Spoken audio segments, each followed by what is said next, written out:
রাতারাতি বদলে গেল বাংলাদেশ ভারত সম্পর্ক। মাত্র দুটি ঘটনাকে কেন্দ্র করে ঢাকা ও নয়াদিল্লির মধ্যকার দীর্ঘদিনের এই কূটনৈতিক সম্পর্কে নতুন করে টানাপোড়েন সৃষ্টি হয়েছে, জানিয়ে দুই প্রতিবেশী দেশের মধ্যে অস্থিরতা ও তিক্ততা শীর্ষে পৌঁছেছে।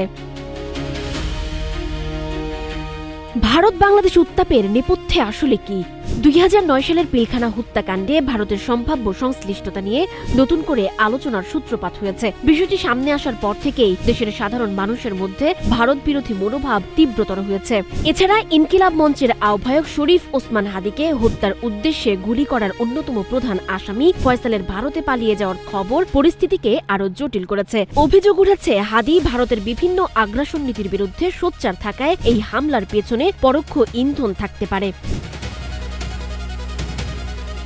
এই উত্তপ্ত পরিস্থিতির জেরে গত 14 ডিসেম্বর ঢাকার ভারতীয় হাইকমিশনার প্রণয় ভার্মাকে তলব করে বাংলাদেশ সরকার। এর পাল্টা হিসেবে 17 ডিসেম্বর নয়াদিল্লিতে নিযুক্ত বাংলাদেশের হাইকমিশনার এম রিয়াজ হামিদুল্লাহকে তলব করে ভারতের পররাষ্ট্র মন্ত্রণালয়। সেখানে বাংলাদেশে ভারত বিরোধী বক্তব্য ও হাইকমিশনের নিরাপত্তার বিষয়ে প্রতিবাদ জানায় ভারত। সাবেক রাষ্ট্রদূত হুমায়ুন কবির ও এম শফিউল্লাহর মতে দুই দেশের সম্পর্কে এখন এক ধরনের দেখানো পাল্টাপাল্টি অবস্থা বিরাজ করছে। বাংলাদেশের পররাষ্ট্র উপদেষ্টা তৌহিদ হোসেন স্পষ্টভাবে জানিয়েছেন, নির্বাচনের বিষয়ে প্রতিবেশীদের কোনো নসিহত বা উপদেশের প্রয়োজন নেই। এছাড়া ভারতে বসে শেখ হাসিনার উস্কানিমূলক বক্তব্যের বিষয়েও ঢাকা কড়া অবস্থান নিয়েছে।